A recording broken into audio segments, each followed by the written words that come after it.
And for analysis on the possible culprit and motivation behind the deadly blasts in Iran, we hear from Avi Melamed, a former Israeli intelligence official and founder of InsideTheMiddleEast.com.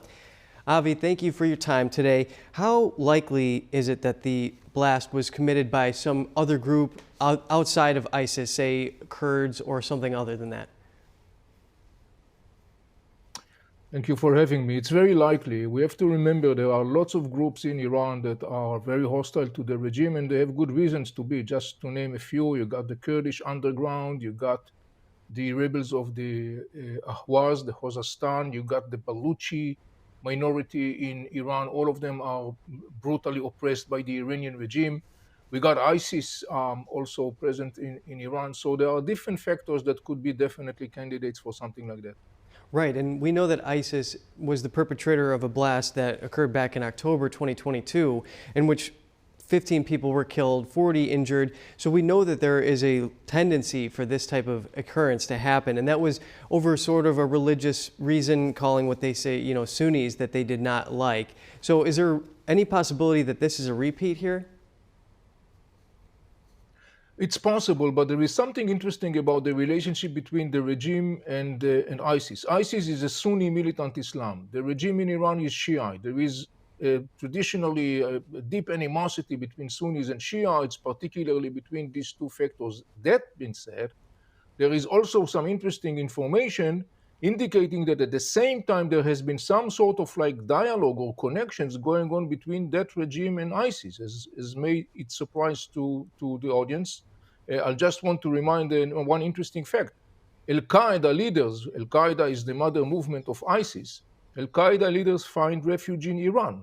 So we shouldn't be that surprised to know about that potential relationship.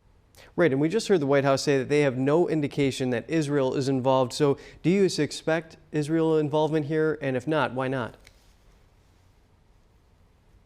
No, I do not think Israel has anything to do for different reasons. First, when you look at the nature of what happened yesterday, obviously I saw lots of reports coming in. Many civilians were killed, injured during that attack. This is definitely not something that Israel would do.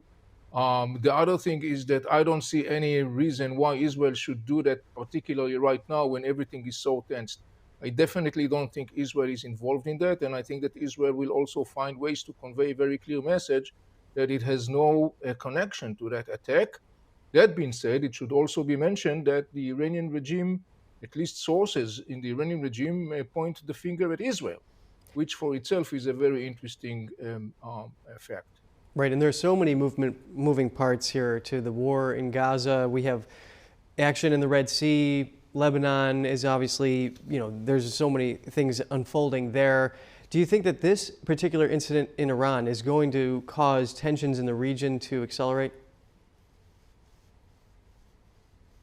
Well, look, we are already in the midst of evolving and escalating tension across the region. The common denominator, by the way, for all those things that you mentioned, the Red Sea, the Houthis, the Hezbollah in Lebanon, Hamas and Islamic Jihad in Gaza Strip, the common denominator is that they are all, of course, part of this Iranian-backed network of armies of terror across the Middle East. So right now we are in the midst of this escalating frictions, sort of speaking, between Israel and Hezbollah in the northern border. Today we just had a U.S. attack on Iraqi Shiite militias backed by the Iranians. Yesterday we saw a very clear warning from the U.S.-led coalition against the Houthis, warning them for the last time to stop the attacks on the Red Sea. So you got enough of factors that each one of them could easily fuel an escalation. In that regard, you could look at what happened in Iran yesterday as something that adds to the picture, but that's not the real thing that is going, in the end of the day, to ignite, if there is going to be such a scenario, to ignite a massive collision around the region. Well, that's some reassuring words there. Avi Melamed, former Israeli intelligence official and founder of InsideTheMiddleEast.com. Thank you for weighing in on this.